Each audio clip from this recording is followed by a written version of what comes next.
Welcome. Thanks to all who are here in person. This is our first hybrid adult ed session of the program year, and we're trying this great new setup that Keith has designed for us. So we really appreciate your patience as we learn and refine this new way of being together. I'm Rachel Shield. I'm the Director of Engagement here at Westminster.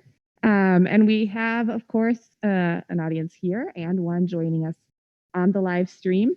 There is a slight delay for the audience joining us on the live stream. So later on in the session, when we're doing Q&A, it'll be a little bumpy, a little more awkward for that kind of interaction. But we're getting used to that now in this season.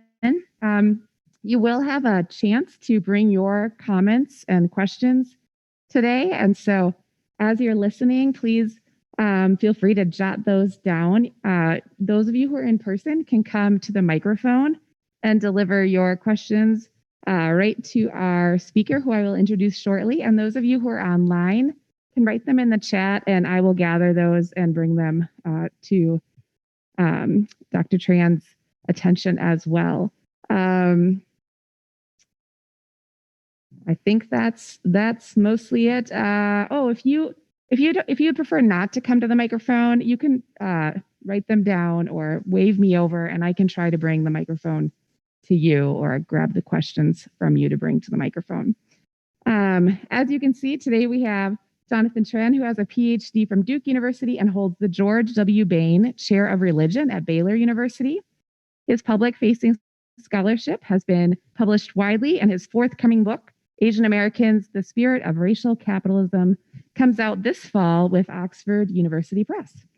So I will hand it over to you, Dr. Tran. Thanks for being here. Thank you, Rachel. And thank you, Westminster, for having me over. It's really a great privilege. I've gotten to know Pastor David a bit from some things I had done earlier last year, and have gotten to know Rachel and really appreciated the ministry of the church and what you all do in the community. So I'm going to be speaking with you this week and next week. I wish I could be with you in person, but maybe God's providence is that God decided it was too much to impose myself more on you than in two dimensions. So we'll have to make do. This week, what I'm going to do is I'm going to describe, I'm going to offer you a certain account of racism and how I think racism works in America. And this account of racism will be slightly different than the one we've come to hold mostly in this country. An account of racism, I think, that is too convenient, too easy, and doesn't often touch the structural reality of racism. According to my account, many of the approaches that we currently take to racism, like focusing on white people and white guilt, DEI or diversity, equity, inclusion training, focus on microaggressions, a lot of talk about racial identity. I'm going to say that these things are not particularly helpful, that we're somewhat barking up the wrong tree if we think tackling these will tackle racism in America. Instead, I'm going to talk about the broader structures and systems of racism that give birth to those realities. Next week, what I'll do is I'll try to take this week's kind of account of racism, and next week I'll try to give a constructive, positive picture in which Christianity plays a significant and central role, and specifically not just generally Christianity, but the Christian church in America, how it can be at the center of addressing many of these ills. As Rachel mentioned, this conversation and next week, about half of it is me jabbering on, and about half is us having a conversation. And the jabbering is really in service simply to the conversation. So I hope you will have thoughts of your own that they're kicking around your head, that you're willing to share later. You can post those in the chat function in Zoom, or in the chat function in whatever platform you're using, and Rachel will convey those to me later. And for those of you in the room physically there at Westminster, you can go to the mic later on, or have the mic brought to you, or convey the questions otherwise. So, and I'm really looking to the conversation part. I just feel I'm going to warm us up by offering a few comments, and then we can enter into the conversation. So again, thank you for having me, and I really look forward to the short time we have together.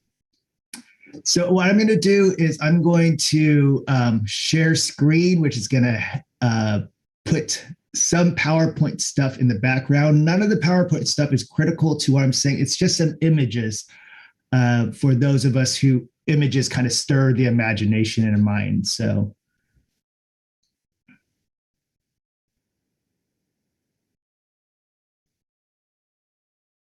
Okay, so hopefully you could see me there and then the background as well.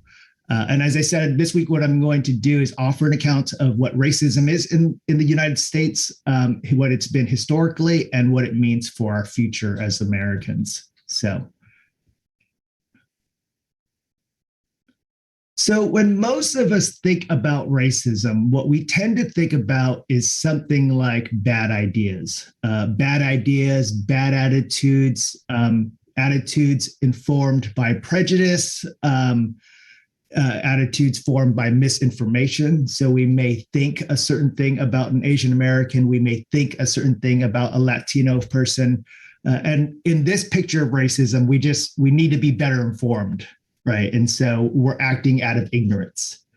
The idea here is that our racism stems from our personal wrong beliefs about the world and yield to bad attitudes. In this picture of racism, my bad attitudes or my ignorance about the world sometimes rises to the level of systems, right? You get an aggregate number of bad beliefs or attitudes, and then they become systematized. If we were to think about racism this way, and I argue that I think most of us tend to, then we would view something like the George Floyd death and murder in a very particular way. Now, of course, the situation with George Floyd, the death, the trial, is something you all in Minnesota know much better than I do. You're on the ground there in Minneapolis. You know the culture and the reality. But I'm going to take that incident as an emblem, right? As a picture of what racism comes to in America. And so in this initial account of racism, what we think is racism began in the mind of Derek Chauvin, the police officer. And Derek Chauvin and maybe the other three police officers had bad ideas, bad attitude, bad information. They were ignorant about Black life. Out of that ignorance, then they formed negative attitudes and impressions about Black people. And then it rose to the level of an action, right? And so they went out and murdered George Floyd. This is one picture of racism. And in this picture, sometimes it gets systematized. These aggregate collective number of bad ideas or attitudes then rises, say, to the ranks of police officers. And police officers are all systemically racist insofar as they are possessed of these bad ideas. Right. So this common picture of racism is one we tend to believe in this country, that racism begins as an individual affair. I want to say that this account of racism is too narrow. In some ways, it's too easy. It's utterly too convenient. It locates the error, it locates racism in a kind of cognitive belief. Someone got some ideas wrong. And it suggests that the way we correct those is simply go to the source material and get better attitudes or beliefs about other people. So if you read so many books about African Americans or Asian Americans, Latinx community folks, indigenous people, you'll change your mind. And then the racist system will correct itself because we've all changed our minds. Again, this is too easy. The way we may get to the recognition that it's too easy is simply to ask ourselves, if racism was that simple, possessed of bad ideas that simply need to be corrected, then why does racism persist? Right? If it's universally agreed upon at this point in our society that racism is morally evil, that it is institutionally and politically, economically not productive, then why does it persist? We need to turn our questions about racism around and ask not, right, how do we correct bad source material? We need to ask a question something like, what does racism do? Who does it benefit? What does it accomplish? What about our society does racism enable and accomplish and achieve? As long as we keep to our simplistic, naive, all too convenient picture of racism as something in my head, in your head, that needs to be corrected, then it's going to be too easy for us to scapegoat and demonize a Derek Chauvin, scapegoat and demonize the police. What we need to do is turn our analysis around and look at ourselves and look at our society and the structures that we live by that enable these things to happen. Now, I want to be clear. I'm not at all exonerating Chauvin or the other 3 people who murdered George Floyd. What I'm asking us to consider is it possible in our public trial of Derek Chauvin, we are scapegoating what is a much larger systemic structural problem and putting it on the head of a police officer who in this ultimate scheme of things was asked to police a system and structure that we are the greatest beneficiaries of. Easy to blame the police, much more difficult to ask what have the police been given to do, namely to police poverty, and then blame them, when in reality that blame structure doesn't at all touch the realities that create racism, right? We may say in cheering against Derek Chauvin and cheering when he was convicted, cheering that he's going to jail, we may cheer that we've somehow gotten over our racism. But what I'm suggesting is in that moment, we've merely scapegoated it and left untouched the superstructure that will produce that reality over and over and over again. We may say in that moment that we care about Black lives, when in reality, what we most care about is the convenience of our own lives and the shifting of blame to people like Derek Chauvin. I want to ask, what is the larger reality of what racism is? What is it doing? What does it achieve? To get at that, let me give you 2 instances, some instances in our history of what racism is. Racism is, in the account I'm offering, not about individual beliefs, not about individual attitudes that can be easily corrected by so many DEI trainings or reading books. Racism is a structure of justification used to justify a system of extraordinary inequality. We live in a city, state, nation, world of utterly humiliating, disempowering, crushing inequality and injustice. For us to live in that system as moral creatures, as I would say, as creatures created good, created in the image of God, what we have to do is trick our minds out in believing that that system is justified. We drive around our cities. In my case, I drive around Waco. You drive around Minneapolis, around the Twin Cities. You see instances of poverty, of crushing injustice. The way we justify it in our mind is we say, well, they're just Black people. They're just brown people. They're just yellow people. They're just indigenous folks. It's their fault. It's something about them. It's not about us. It's not about our conveniences. It's not about our comforts, not about the larger structure, society, and system. It's something wrong with them. You see how this works?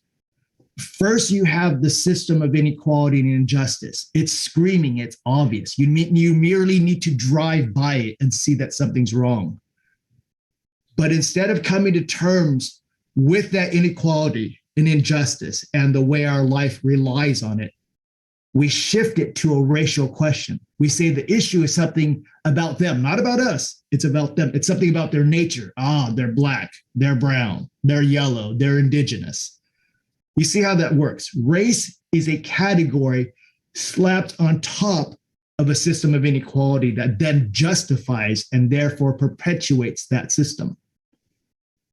The great Black radical tradition thinker Cedric Robinson realized this early in his book, Black Marxism. He said, when you first look at how race language came onto the scene in the European mindset, it wasn't really about Black people or what we call Black people or brown people or yellow people. Race was first a category used to distinguish different kinds of labor in Europe. And so the white people were a certain type of labor, a certain type of political economic class. Others were not allowed to be white, right? And again, we're not talking about black, brown, and yellow people. We're talking about other, what we now would call white people. So the English upper class made a distinction between them. They were white, and the Irish were not white. The Slavs from Eastern Europe were not white. The Europeans from Southern Europe, Italy, Malta, et cetera, they were not white. But these were all categories placed on top of a labor scheme within the European continent to justify the labor scheme. In other words, what Robinson saw was that race is not about, right, biological difference. It's not about differentiation. It's about stratification. It's not about diversity, right? It's about forms of domination and exploitation. That's what race is. It's put on top of a system to justify it. Of course, what the English did bore nothing in comparison to what we Americans would do. In the early parts of the United States, we used race categories not only to distinguish forms of labor, say indentured white labor from permanent labor, but we used it to distinguish between forms of property. Humans who were not able to be property and humans that were transformed into property. And so you see in the early Virginia state laws, the creation of racial categories to distinguish different kinds of labor and property. These people over here, they cannot be permanently indentured. They can only be temporarily indentured. These people over here, they can be permanently made, not only labor, but property. And how do we know the difference between the two? One is called white and one is called black. Notice how it works. A system of political economic inequality, race is slapped on top of it to justify it. So what you then have is a system, right, where the very structures and systems are based on a fiction to justify what is an underlying and persistent system of economic inequality. You saw this also with the Chinese. The Chinese were brought in America for two reasons. One, as a trade with the Chinese government to open their borders to US imports, economic, military trade. Some number of Chinese laborers would then be allowed to come over to America. So the whole scheme was about American imperialism. That was the idea. Brought over to America, then these Chinese laborers were brought here largely for the same way we still bring over cheap labor, because it was cheap. And when it became when it became problematic for Americans, we started creating these racial categories around Asian folks to justify our exclusion. What are they? They're no longer just Chinese. Now they're coolies. And eventually they become the yellow threat or the yellow peril. The idea is they're naturally dangerous. The arguments and the myths around Asian Americans then became they're like viruses. They're invading our country. They're endangering our women. They're stealing our jobs and property. But those myths, those race fictions were used to justify a system that allowed us to exploit their labor when we needed to. The same thing has been happening at the southern border throughout the history of American life, right? And so again, the substructure of the political economy justified by race language. That race language, one of the things I'm trying to get you to think about, get us to think about, is that race is not real. It's a fiction created on top to justify the system. The enormous amounts of racial violence against Asian Americans, right, 150 years later after the Chinese Exclusion Act that we saw last year in relationship to COVID-19 is a byproduct of the same system. The continuous use of race language to blame some people for some political economic reality. In this case, the blaming of Asian Americans for the way that the COVID virus destroyed destroyed significant parts of our entire political economic system. Again, a blame game where race was used to justify.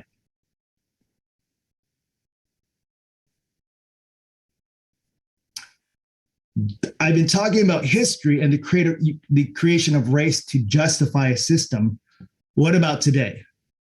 Right. So what I've been talking about isn't simply a reality that exists in someone's mind. Neither is it something that exists simply in the history of the past. Rather, we want to recognize the reality that the past is always present. It's always got its tentacles in the present and determining our futures. So the race realities that we created in the past continue to determine our lives today. The murder of George Floyd then, the exclusion of migrants in the southern border today, the continued racism against Asian Americans throughout the US history, those are all continuations of the past that has not been addressed. The way we can think about this is something I describe in the book and in my work called racial capitalism. We now live in a system of racial capitalism, a superstructure where race is used to justify, right, the domination by class elites of those called people of color, who are then relegated to the bottom of a superstructure. Let me give you a couple of examples. One of the principles of racial capitalism is that exploitation begets exploitation. When we exploited people, what happens is, insofar as we have exploited them and our lives are made possible through that exploitation, well, it makes sense to continue to exploit them. Exploitation begets exploitation. Think about how real estate works. How do most of us buy real estate, right? If I were to go buy a house, the principal two things I would need to go buy a house is credit and cash. I would need cash for a down payment, and I would need credit to establish my ability to procure a loan. Both credit and cash, however, presume that I have those two things, that in my history, say in my family's history, in my own biographical history, I've been able to procure access to cash and lots of it, because as we know, most of us, the most expensive thing we'll ever purchase is a house, and we'll have to have had established lines of credit, right, to show that we can make those payments.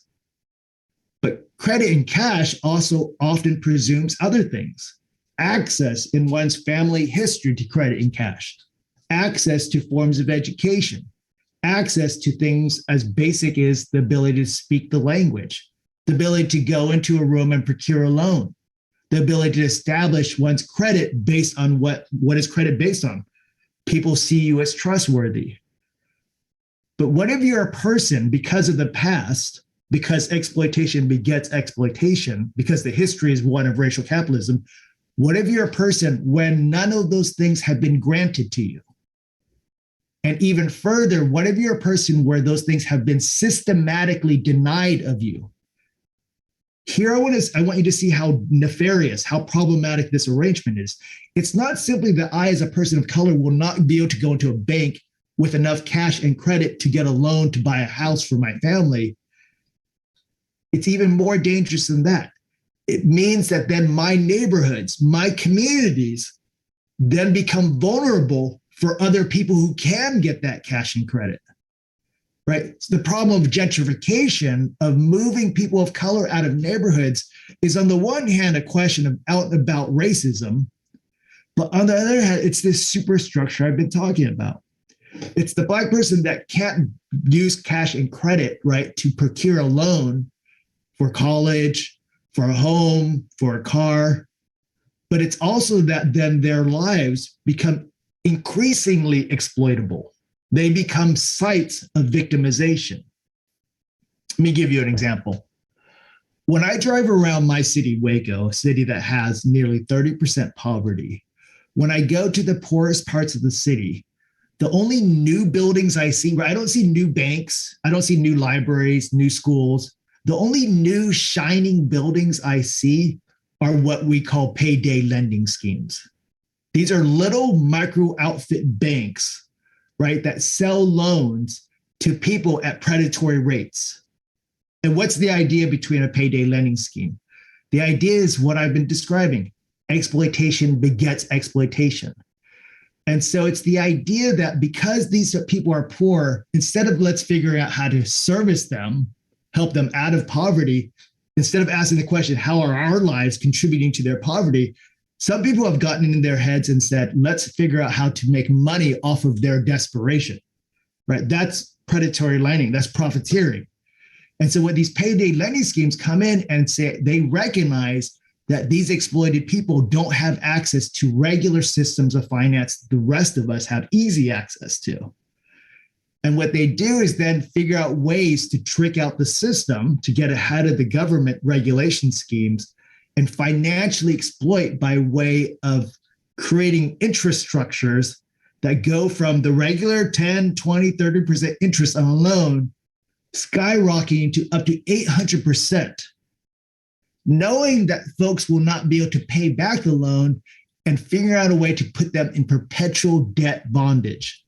They already don't have enough money and enough access to regular financial structures. What these folks do is figure out how to enslave them further to these little banking systems, right? This is a payday lending scheme, and this structure is well known. It's hidden right in plain sight all around your city, and we just let this go on. But it's not simply the scheming payday lending scheme that is dangerous. It's also the regular financial institution. So I don't want to say that the problem here is the payday lending scheme. What about the Wells Fargos and the Bank of Americas and the Chase Manhattans? These banks are ultimately doing the same thing. They just do it with greater sophistication. In an amazing book by Keeanga Yamada Taylor, a social theorist at Princeton University, she wrote a book called Race for Profit. What Taylor shows is not simply that banks in the past kept Black people out of getting credits, cash and loans and house for college, money for college, for homes. What the banks increasingly figured out what to do is get Black and brown people into their mix, into their fold, so they can make further money off of them. The problem, in other words, wasn't predatory exclusion, Taylor says. It was predatory inclusion, bringing them into the fold so that you could further exploit their exploited desperation. And you see these realities all over. I've talked about real estate and finances. The same thing happens in terms of education, right? In systems where education is unjust, what you see is not simply Black people not getting access to education. It's what white and yellow people figure out how to exploit and hoard educational opportunities so they can have it all to themselves. Right. So and we can talk about the same thing in terms of healthcare, environmental racism, certainly questions of employment. So again, a superstructure that exploits the exploited, keeps them perpetually at the bottom.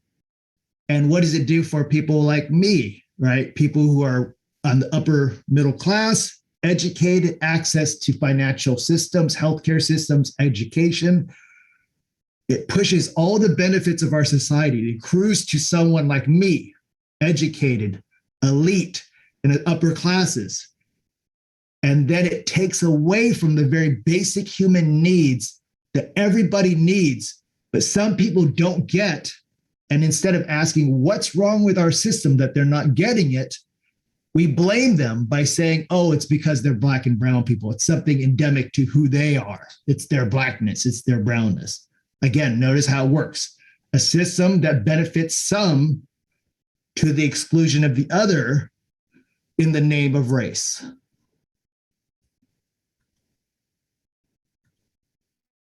This is my last slide. And this is the last thing I want to say about how racism works in the picture I'm trying to offer. What does this do to our mindset over time? Not simply to the mindset of people who benefit, but to the mindset of the exploited. A book earlier this year was written by a woman named Heather McGhee, African-American economist, who ran the Demos program for a long time, one of America's most interesting, powerful, and innovative think tanks. Demos was largely thinking about what is the relationship between democracy, inequality, and race. Well, McGhee quit her job running this very powerful, important think tank to travel the country asking a basic question. Why do white people persistently vote and choose against their own best interest? Right? Why do white people persistently vote and choose against their own best interest? What does she mean? She began with a scenario in the 1950s, and this is super interesting. The situation in the 1950s, where, as you will remember, the US government was desegregating public life, right? For a long time in American history, most of American history, life was deeply segregated around racial economic lines. Black people over here, white people over there. And white people all had all the stuff. Black people had none of the stuff.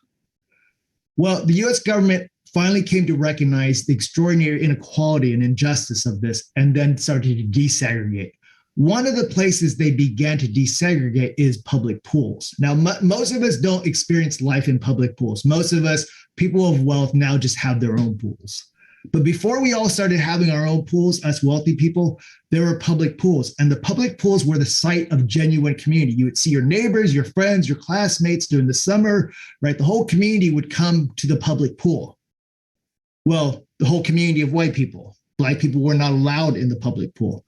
And the public pools became such an incredible site of community that they became increasingly extravagant, right? It wasn't simply the pool, right? It was the food setups around it, the tables for families to get together. You had these incredible systems. And in other words, the community pool became like a little picture of Main Street, where everyone gathered socially. Well, once desegregation happened, once the government decided to desegregate our system, what happened was the government said, well, now you need to let Black people into your public pools. The response overwhelmingly across the country on behalf of white people was not to share the pools with Black people. Instead, they just shut down the pools. They said, we would rather no one swim than having to swim with Black people. And McGee was asked the question, what is going on in this mindset? Because she saw another analogy in the modern period. The reality is social systems, say systems for education, lunch for kids at schools, education, healthcare, right? Social welfare systems serve more white people than Black people, simply as a function of numbers. There are a lot more white people than there are anything else in this country. When you have that, then any system will naturally accrue more to white people. So in other words, social services benefit white people in aggregate numbers more than anyone else, including Black people. So McGee was asking, when you look at the voting patterns, however, white people, they always vote against social services, even though it benefits them the most. And she wanted to know why. And what she discovered with both the pool in the 1950s and with white voters today is that white voters have in their head two things. One, that social services is something only Black people benefit from, which is completely untrue, the numbers I just told you about. But secondly, white people have it in their head that giving anything away, right, giving anything away to Black people means taking something away from white people, right? Again, the zero-sum logic that McGee stumbled upon is that white people have it in their mind to give anything away to Black people is to take something away from white people. To give the pool access to Black people means that some reason white people can't enjoy the pool as much anymore, even though the pool is large enough for everyone there. Giving social services to Black people means taking something away from white people. Allowing Black kids to have good education means taking away from something from white kids. Right? Giving healthcare to Black folks, giving healthcare to brown folks takes away something from white people. This mentality, what she calls the zero-sum approach to life, leads to a system that we not only have gross inequality, but we consistently see each other as the enemy. And remember, the enemy now is not simply wealthy white folks and poor Black and brown folks. The enemy is now poor white folks and poor Black and brown folks. Whereas if they were to come together, they would begin to see that they all live in a system, under a system of oppression. And only together could they begin to be seen and challenge that system, right? The title of McGee's book is The Sum of Us. And she has this wonderful line that some of us, the SUM of us, will achieve far better and much more than the sum of us, the SOME of us. The sum of us, the collective of us, will achieve a whole lot more, right, than the segregation and separation of us along racial lines under the terms of exploitation. So, okay, so I've given you a lot. I'm just going to summarize it. We're going to go to conversation question. I really want to hear what y'all think about this, how you have seen this too, questions about my proposal, my account. Just a summary again. Racism is not about individual minds and attitudes that sometimes become dangerous and sometimes rise to the level of systems.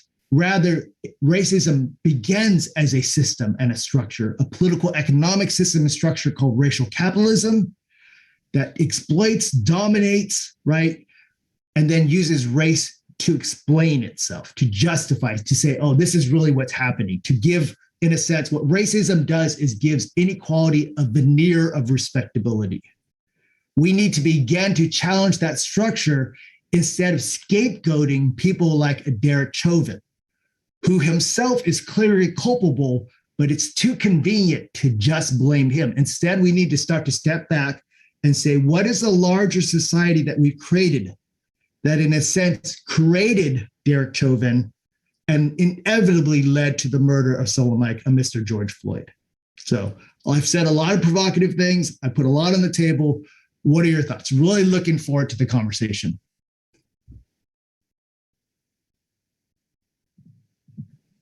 Thank you so much for starting us. The conversation is, of course, something that goes both ways. And so we would love to hear your comments, your questions, while you're formulating those either online or in the room.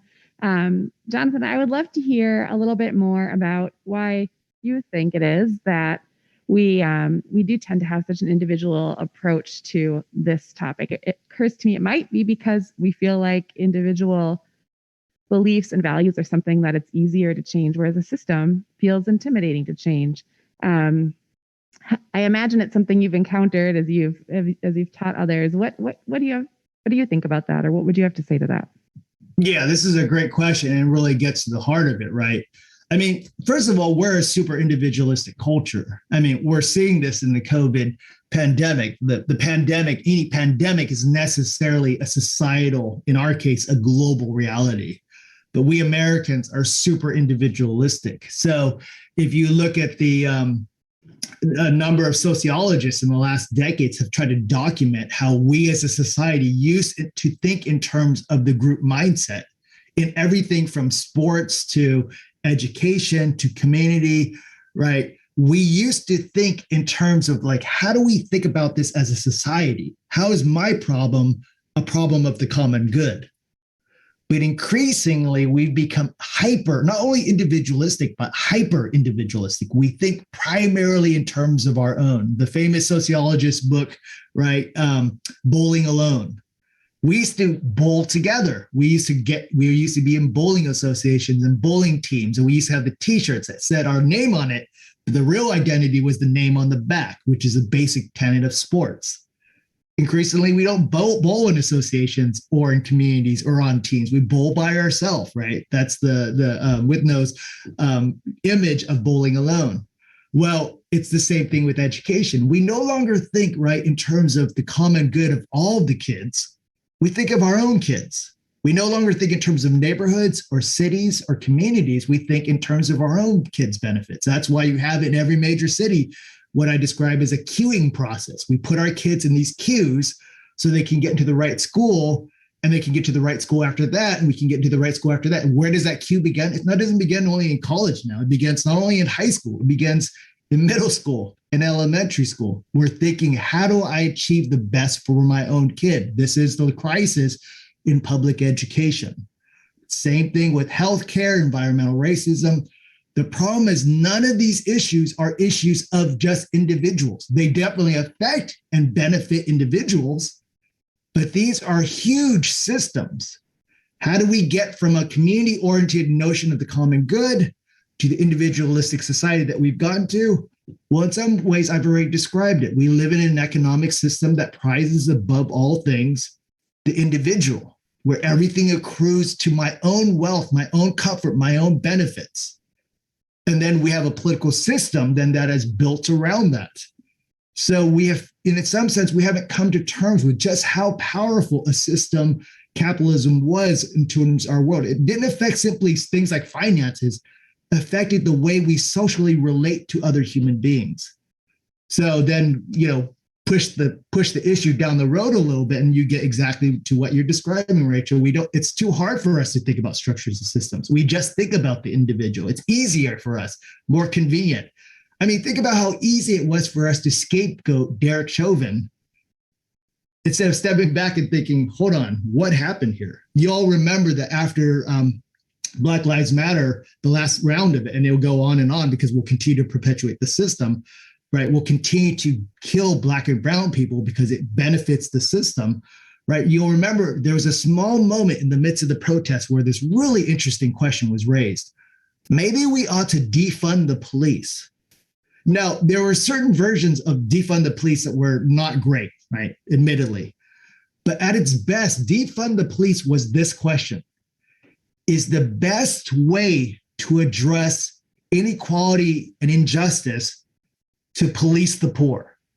It is the best way to address it, to put more money, more violence, right? More military force into the police. What if we fundamentally shifted how we work as a society, we ask, instead of putting money into enforcing to controlling poverty, what if we actually used money to address poverty? That was the question behind defund the police. It didn't get anywhere because at the end of the day, the structures and systems were just way too powerful. Once that failed, we reverted to the individual and said, what can I do? And no wonder most of us feel utterly helpless because no one of us can really begin to touch this thing.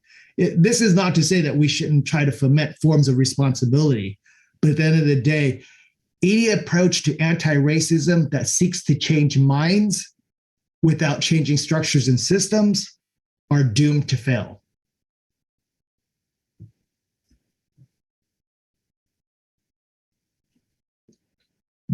I forgot to make the formal invitation. You can feel free to come up and stand socially distanced, of course, at the mic as your questions arise. I am curious, Jonathan, if you have, I hear a lot of approaches to this that are, we've got the progressive solution, we've got the anarchist solution, we've got political solutions. As Christians, what kind of principles can we bring to the table through theology that supports dismantling these systems?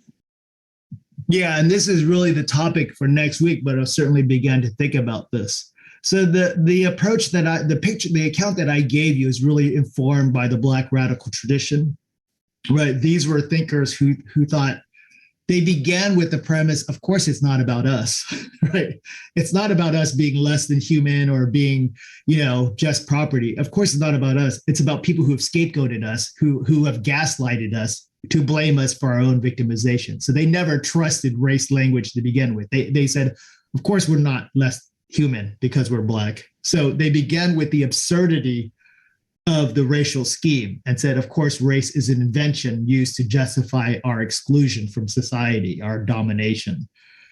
And then they said, if that's the case, if it's not really about us, what's really going on with this larger system, right? That's why a tradition known as Black Marxism, Cedric Robinson, I've already mentioned, but folks like Oliver Cromwell Cox, CLR James, right? These folks began to question and push out the system. And in my book, I give a lot of attention. I follow their lead because I fundamentally have the same intuition. Of course, it's not about Asian Americans, right? The whole title of Asian Americans doesn't quite work. It's too broad a term for too many specific kinds of histories. So instead, I started asking these kind of political economic questions as an academic. But the book is most interested in the role of Christianity. Most interested specifically how the gospel is good news for our actual lives in the world. That if we are saved people, as the gospel promises, then salvation is going to look like something on this side of heaven. It's certainly going to go on forever and ever in heaven in the Trinitarian life of the Father, Son, and Holy Spirit. But that life, right, insofar as eternal, right, eternal encompasses time, will have real material consequences for our life here. So I was interested in asking what's happening with racism along political economic terms and that nerd analysis that I do as an academic. But I'm a theologian fundamentally. I'm not a political economist. I'm trying to think as a theologian, what does God have to do with this story?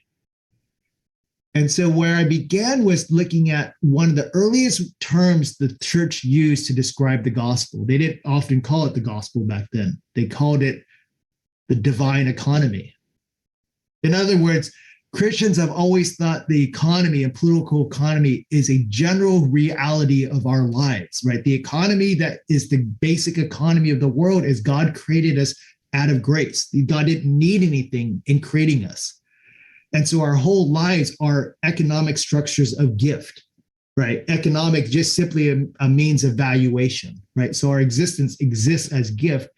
And so that our lives are not set in terms of domination or competition. We're not, our relationship to one another and the rest of the earth is not competitors, right? We're created in God's Trinitarian image as community, right? That fundamentally pushes against the economy that tells us we're all competing against each other. Think of Heather McGhee's book. We're not here in a zero-sum analysis where we're competing for goods. God's creation is good and enough to feed us all if equally and equitably distributed, right? And so you begin with that picture, and then what Christ does is not simply affirm the goodness of creation, but maximally affirm it by redeeming it, even though we've tried to break it with our sin, right? And so it's a story of God continuously trying to renew the divine economy, God's economy, his gift, God's gift world renewed by the gift of Christ. And so then I began to think, what does this do to the account of racism that I began with? And what I found is it answers it at every level. What I think Christianity is God's good news in the world embroiled and gripped by sin. One of those sin structures, though certainly not the only one, is forms of racist domination. The primary way God answers this is by giving himself in Christ. The second way, and continuous with the first, is God gives us the church. The church is a political economic reality. It is a way of being in the world that is directly at odds of one where exploitation begets exploitation, where we put in continuous competition with one another, right? Where domination wins. The church is God's expression of whatever God is doing to save the world. It isn't only in the church, but it begins in the church. And it is trying to double down on what the gospel has always been. One of the things I say so in my book, I tend a lot to the Black Marxists, which is very different than the traditional Marxists as we know it. I tend to the Black Marxists, but I say from the beginning, this is not a book about or championing Marxism. The fundamental difference between Christianity and Marxism is this. Marxism is sitting around waiting for a revolution to begin. Christianity lays claim to a revolution 2,000 years old. What we merely need to do is step back and lean into the good news of the gospel. Doing so will free us to live in a very particular way that answers the challenges of racial capitalism.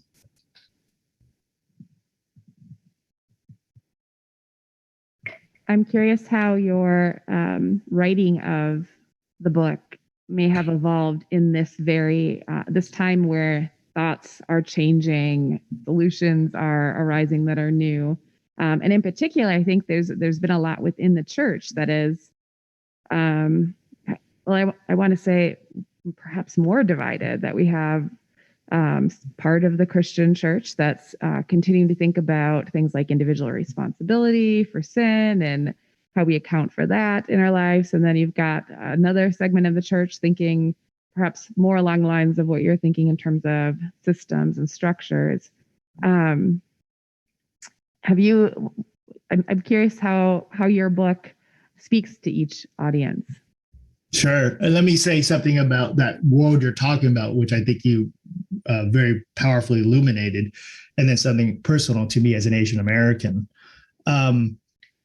So I think Christians at this point, in terms of their response to the larger racism, anti-racism conversation, and we've really seen this in a really intensified way during COVID, is that Christians are, on the one hand, I think generally of two sorts.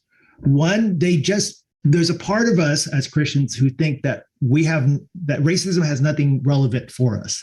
That it's unfortunate, but it's something of the world, but it's not really relevant to Christians. That the most important things to Christians is this otherworldly salvation, right? And that racism is ancillary, separate at best from Christianity. So these people don't think God's justice has anything to do with God's justice in this world. There's another group of Christians who pretty obviously believe that the gospel and justice are squarely fitted to one another, but they're attracted to forms of anti-racism, often associated with CRT, right? And I'll just put a plug in here that CRT is many things. And the conservative media's approach to CRT is often extremely misinformed, ignorant, and just violent. CRT is simply the analysis that said, how do we think critically about race? There's an enormous range within CRT about how people think about things. Like I would be just one person within this world. But there's also something right about some of the Christian resistance to CRT, right? Part of this resistance is wanting to believe that Christianity isn't all wrong here, right? There's a big part of CRT that says that Christians are all at fault, that racism and the church's racism is all the fault of Christianity, and Christianity cannot be part of the solution. These are folks who think that, right, the church and Christian history is irredeemable. If we want to get to a just future, we need to get rid of Christians, get Christians out of the picture. And then there's a final reason we want to resist some of the public versions of CRT, is that there are a lot of good-willed white folks who have in good faith been fighting racism their whole lives, and they're tired of being called racist. And there are ways in which the CRT group, right, will paint in such broad strokes that doesn't capture the reality that it may not simply be about white people, that there's something endemic to white people being racist. It may be this superstructure that dominates everything. And so what I've tried to do is find threads within that story and begin with the conviction that the gospel does have something, though it has often been corrupted by us. How do we pull out what is still salvageable and build on a history that for 2,000 years has consistently challenged forms of oppression? Remember, Christ was not killed because of theological things. He was killed because he was seen as a political economic threat to an empire. So, and the history goes back even further chronologically to Israel. Israel was a fundamental challenge to the political economic structures of the world. So God has always been about this work. The Exodus is a work against domination and enslavement by the Egyptians. So, right. So it's trying to find out, all in the midst of all these voices, what is a path forward for all of us to walk forward together, and where Christianity actually contributes something positively. The other part of this is, as an Asian American, and this is more subscript within the story, is that Asian Americans have been marginalized not simply by racism, right? I experienced racism my entire life. I came here as a war refugee after the Vietnam War, right? So I've always been marginalized by racism. But Asian Americans, right, like Latinx, our Latinx brothers and sisters, we're not only marginalized by racism, we're marginalized by anti-racism, right? So it's not simply that the racism marginalizes, but the way anti-racist, really good faith, goodwill, well-intentioned people put us to the sideline because they think that racism is only a conversation between Black and white people. And all of us non-Black and white people are like, we're here. We've suffered this stuff. Some of us are beneficiaries of it. Where are we in this story? And so in writing this book, I didn't try to expand out the usual categories and say, well, let's try to get Asians to fit into this story, have better Asian representation, right? Include Asian people on diversity councils, et cetera, et cetera. I said the fact that Asian Americans and Latinx are perpetually marginalized by this conversation says something about the limits of this conversation. So I started to begin to enter the conversation from the other way around. That's how I began to think about some of these questions. And that's where I found some of the Black Marxists.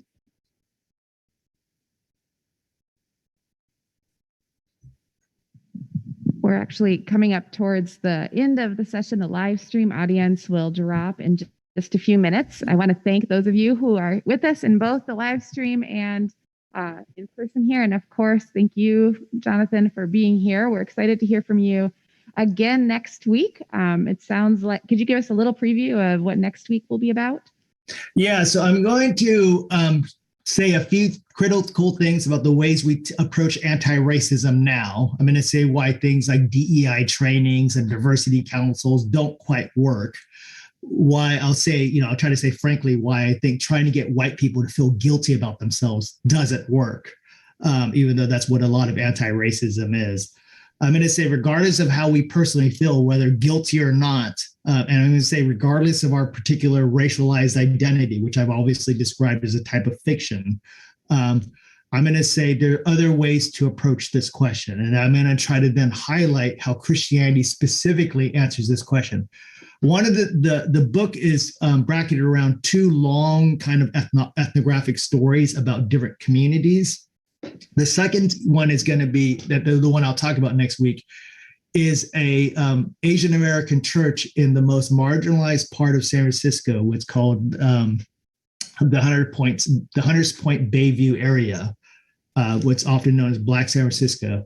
And I'm going to show how some Christians got it in their mind that God calls us to lives of solidarity with oppressed people, and how this church, which I imagine is not all that different from Westminster in Minneapolis, basically created a structure, a system where through a software company, a local school, and a church, they figured out ways to redistribute money, to take money, right? Because like your church, this church had a bunch of brilliant people who are smart in their own regard, right? These are a bunch of Stanford and Cal graduates, mostly electrical engineers. They figure out how to marshal those basic gifts. And instead of asking the question, how do we get more for ourselves? How do we secure our comfort and security? How do we actually take what God has given us, our passions for software development and for being teachers, create a structure that directly arises out of the Black community and contributes back to it? It's a radical picture. But what I want to say is it's not entirely radical. It's consistent with what Jesus not simply calls us to, but the Spirit enables us to do. This is the gospel. This is good news. This is divine economy. And what I want to call churches to do is figure out the resources they have, right? And I've heard some of what Westminster already does. And so affirm that. How do we take the resources we already have and put them to use to address these things? So one way of, and maybe one way of saying it, Rachel, is one way to respond to George Floyd is certainly to get into the streets, to force certain conversations, to create a political economic movement. But another closer, proximate, intimate place for Christians is the church. What can our churches do? You all are already in Minneapolis. You're already in the Twin Cities. You already know these realities. You know them a lot better than I do. What are the resources you and the church have, the relationships in the community that can inform, right, ways of redistributing a political economy that calls people to God? That's what I'm going to be talking about next week. I'm super excited. I will not be here. Matt is going to be hosting next week's conversation. I will be watching it later, and I hope you all will join us. I know people have questions that they just did not feel brave enough to submit. And I want to say you can disagree too. You can challenge. So we're here for a conversation. If you want to send me via email some of your questions this week, I can pass them on to Matt for next week. But looking forward to this dynamic conversation, and the example that Jonathan's going to bring in this other church sounds really interesting to me. So thanks again for being here. Looking forward to continuing the conversation. Thanks for having me, folks. I really, to echo Rachel, I'd love to hear your thoughts, how we could think about this together, because at the end of the day, I want to hand it off to your church and say, what are you all interested in doing? Excellent. Very good. Thanks. Thank you.